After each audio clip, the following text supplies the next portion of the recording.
It's been trial and error. I've had great wins and many losses. But the fact that there are untapped, places, spaces, markets is what keeps me going, because I'm built for a challenge. I'm a creative, period. Hello and welcome to Shades and Layers. I'm your host, Kudwanos Kosana Richi. And this is the conclusion of a two-part conversation with Palesa Mokubung, fashion designer and founder of the renowned South African label Mantsho. So far, we discussed the transition from passionate intern to iconic designer. We also got into one of her biggest milestones of her 20-year entrepreneurial journey, being the first African Black designer to collaborate with the Swedish fast fashion brand H&M. If you missed the first part of this conversation, I have included a link in the show notes. For part 2, we focus on the challenges that face African designers in general, Palesa's love for learning, and why that has been an important character trait for her success. She also mentions some life lessons that come with being a business owner, as well as the next steps in her journey as an entrepreneur. So, here is Palesa in part 2 of a conversation with Shades and Layers. One of the challenging things for a lot of fashion brands out of the African continent is distribution. And because there's a trend towards online shopping, that also becomes doubly challenging because of infrastructure. So how have you got around? I know you have an online shop too. So how have you got around all these challenges? It's still a challenge. It's a huge challenge. I mean, to have a distribution, it's actually a privilege to have a challenge to distribute. It's a privilege because it means that at least someone still wants your items, right? You're still in the game. You just have to figure out how to be in the game. And then other issues then start. Where do you make the items? Quality, in South Africa, our industry, suffered. It started suffering years ago. So we're slowly trying to rebuild it remotely, designers on their own. You are doing you run your own small production line and you produce your items. But if you want to play on the global market, you have to find a way to do that you can't do that internally, So those challenges are really they're really there. I think that this step of going to do a trade show now is one of the things that I'm most not nervous, but it's one of the conversations I'm looking forward to having with other designers, because it's African designers from all over the continent. Some are based, globally, and some here. And I'm looking forward to having conversations with my colleagues, fellow designers, to say, how do you tackle, such issues? Obviously, I've never had a large order that I needed to produce myself. And when I did, which was with H&M, I had great support. So unless you have a backer to produce, to even just get the orders, to be in a position where you are exposed to different buyers, it needs support. You need someone to back you. So I'm looking forward to having those conversations. It's an ongoing struggle, I think, for most of us who've been in the industry for a really long time and who want to stay there and play on that scale. So I don't have answers for I don't have answers at this point. I'm really looking forward to picking people's brains. And seeing what connections I can make. It's not just about getting buyers. It's also just finding out how to then, once you have buyers and you've got big or small, what is that channel like on the global level? Because there's that exactly. also. There's that knowledge. There's that knowledge and that business model that it's good and well that I'm going there. It's a good first step. I'm opening myself up to a whole new way of working. But it is exciting because, like I was saying to you, that when you're at a point where you don't know something, it's a fantastic place to be at, because then it means that a door, you can open a door and start learning about it. You can start learning about it. It is a fantastic place. So I love it when I don't know everything. I prefer it, actually. You've always expressed that enthusiasm. And I think I told you when I saw you in Johannesburg that, you had told me about, you had just done a song with Zubs, and you were telling me that, singing is something that I can do, but, sewing and design, it's something that I've actually had to learn. And I love it. Yeah, I love the layers that are in entrepreneurship because I've never known anything about. Like I said, there's no blueprint. I've never had one. It's been trial and error. I've had great wins and many losses, but the fact that there are untapped, places, spaces, markets is what keeps me going because I'm built for a challenge. Yeah, I'm a yeah. creative, period. I'm a creative, but my mom is an intellectual and my father is a creative and my brother is a bona fide creative and I'm a bit Right. of both. So I'm a bit of both, which I'm so grateful for. But it's something that you have to lean into and really, harness and enjoy the challenge of it. So I take that with me and I bring it, to the business. I enjoy the business part of my business as much as I enjoy the creative. And that is That is quite kind of rare, rare actually. because it's quite rare. It's quite rare, but I enjoy both. And sometimes is a good thing, I think, and other times maybe not. Because with design, you can be both of them. You have to be calculative, and sometimes you can be too calculative with design because you're in a business mode, or you can be too playful and creative with business because you are in a creative mode. So you've got to find a really nice balance, or else you might find yourself doing things because they just tickle you, and that's not a good enough reason. But I'm glad that I've got a very strong footing, in my Right. business, and that allows me to go at my own That's pace. another important thing. Yeah. And it allows me to go at my own pace, and for me to create a bubble that cannot be easily influenced, to create a world and a business that where I'm not easily kind of swayed. There's a vision, it's a very fluid vision. This is what I would like. But if something else comes in that I have had hopes for and dreams, I can adjust myself. So I've got a vision, but it's fluid and my feet are firm on the ground. And I think that's the formula I've been using. Right. It's creative, like I said, but it works for me, but I need to make sure that it works for the Sure. business as well. Yeah. So how do you describe yourself as a leader? I'm very strict.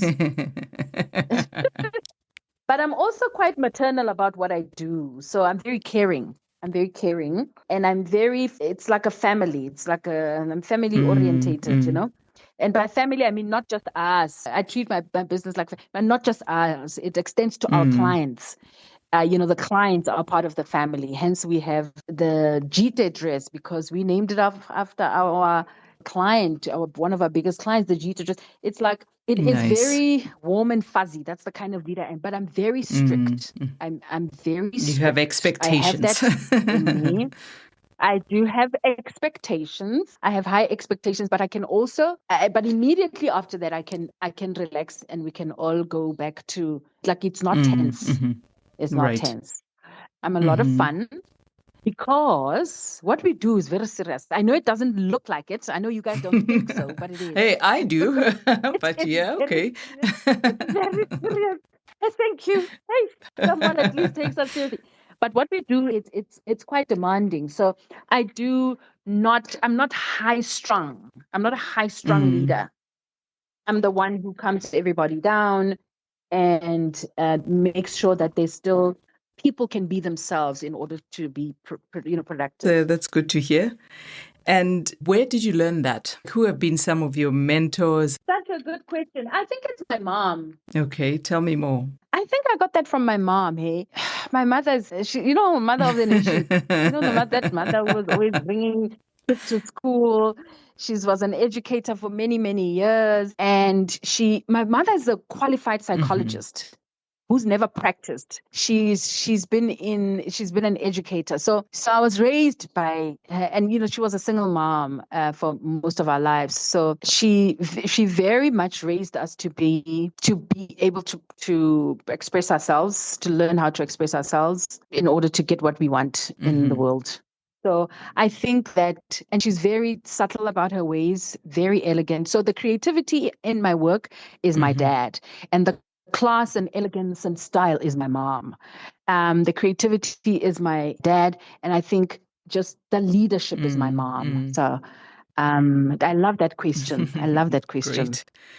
And your vision going forward, I know you're going to a trade show and there's, aspirations, but I mean, how do you see Mantsho evolving? Like, how would you like to direct it?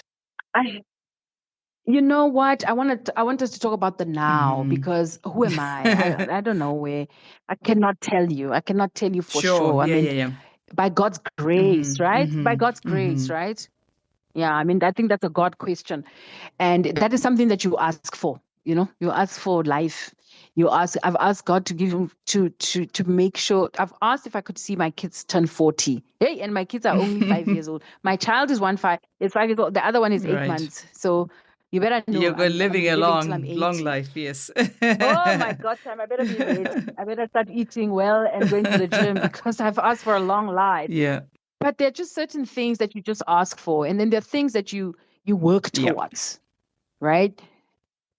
So working towards, I think it's just new markets, Kukwano. That's what I want to say. Because I've been doing this for so long, my market here is loyal, and I'm grateful for that. But the brand that you see now is like 10 years feet firm on the ground. Then I think 10 years is a good benchmark for me to start really exploring new markets. That's the only way to sum it up.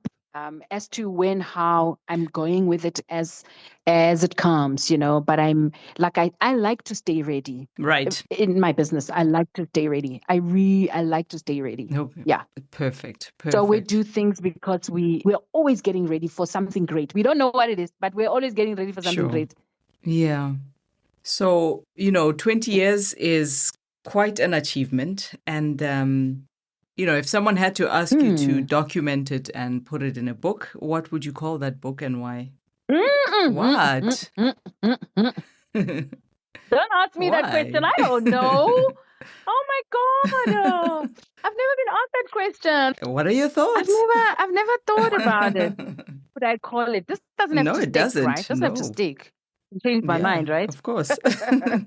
And it would have to be about the business, right? I mean, you're the heartbeat of the business too. So True.